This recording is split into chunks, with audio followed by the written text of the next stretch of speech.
Monsieur le rapporteur. Très naturellement, la parole est maintenant à Georges Fenech. Je vous remercie, Monsieur le Président, Monsieur le rapporteur et mes chers collègues. Face au principe essentiel de l'autorité de la chose jugée, la procédure de révision des condamnations pénales constitue une nécessaire soupape de sûreté, facteur d'anoblissement pour la justice, selon l'expression d'un auteur. Cependant, force est de constater que depuis la dernière réforme du 23 juin 1989, seules 8 condamnations criminelles ont été révisées, 9 depuis hier avec l'affaire Iacono. L'actualité nous sert dans cette importante réforme. Alors même que le nouvel article 622 du Code de procédure pénale n'exige plus qu'un doute sur la culpabilité du condamné, au lieu, comme auparavant, de la certitude de son innocence pour qu'une requête en révision soit admise. Il convenait donc de s'interroger sur ce faible nombre, eu égard au formidable progrès scientifique des modes de preuve. Je rappellerai que c'est de ce constat insatisfaisant qu'était issue ma propre proposition de loi, déposée le 13 mars 2007, et qui n'avait malheureusement pas reçu de traduction législative.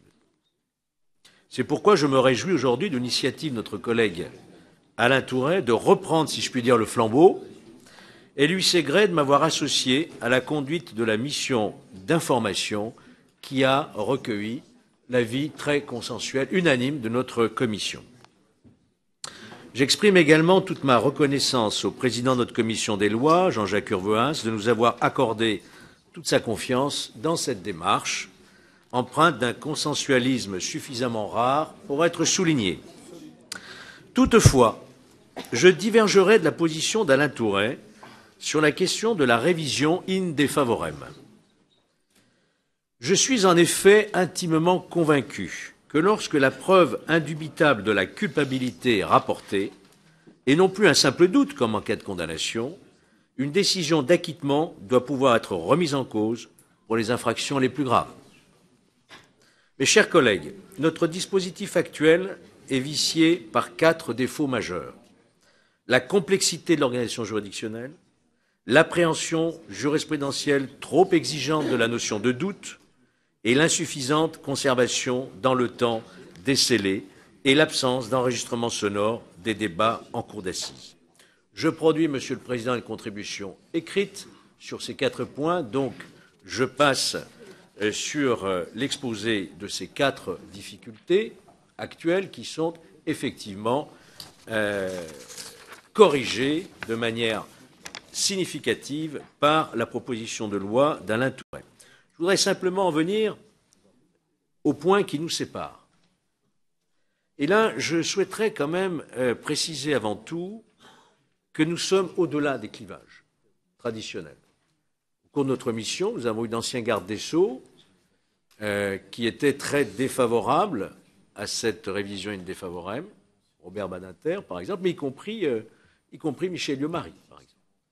De même, nous avons eu des positions ici même au-delà des... C'est pour ça que j'insiste beaucoup sur, en tout cas c'est mon souhait, qu'il y ait un vote qui corresponde véritablement à la conviction de chacun. Je dois dire, par honnêteté intellectuelle, que je me suis rallié dans un premier temps à l'avis dominant, donc l'avis d'Alain Tourret, pour ne pas revenir sur une décision d'acquittement. Or, une récente affaire a démontré que, grâce notamment à la preuve ADN, 27 ans après la commission des faits, une décision d'acquittement apparaissait manifestement entachée d'erreur. J'ajoute que si la majorité des personnalités auditionnées a rejeté le principe de la révision in défavorem, conformément à notre tradition, pour préserver la paix sociale, plusieurs hauts magistrats, ainsi que le syndicat FO Magistrats, ainsi que l'Institut pour la justice, se sont prononcés en sens contraire. Une pétition, d'ailleurs, a été lancée cette semaine par l'Institut pour la justice pour retenir la révision d'un acquittement ou d'une relaxe qui a d'ores et déjà recueilli en quelques jours plus de 80 000 signatures.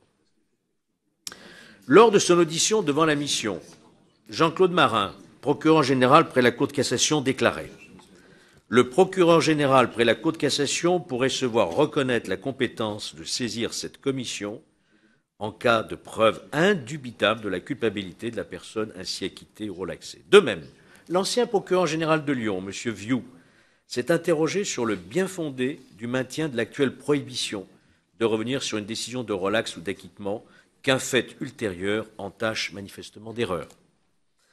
À cet égard, je rappellerai également la position de notre éminent collègue Dominique Raimbourg, qui s'était également interrogé, je sais qu'il est là, qui s'est également interrogé devant notre mission en ces termes, et je le cite. « Je suis sensible à l'ensemble de vos arguments, à l'exception d'un seul, votre refus de permettre la révision en cas d'acquittement. Cette position, ajoutait-il, ne pourra pas résister longtemps face à d'éventuels nouveaux éléments venant asseoir la culpabilité d'une personne acquittée. » Et il concluait « Cela me rappelle le débat que nous avions eu au moment de l'introduction de l'appel des décisions de cour d'assises. Certains avaient souhaité que cet appel ne soit possible qu'en cas de décision de culpabilité et non pas en cas d'acquittement. Finalement, l'appel a été ouvert, tant à l'accusé qu'au procureur, mais à la partie civile, je viens de citer, in extenso, la position de notre ami Dominique Raimbourg.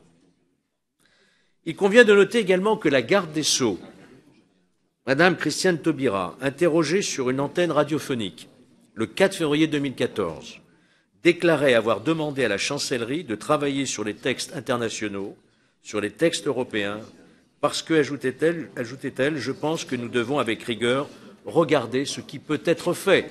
J'y vois une ouverture. Enfin,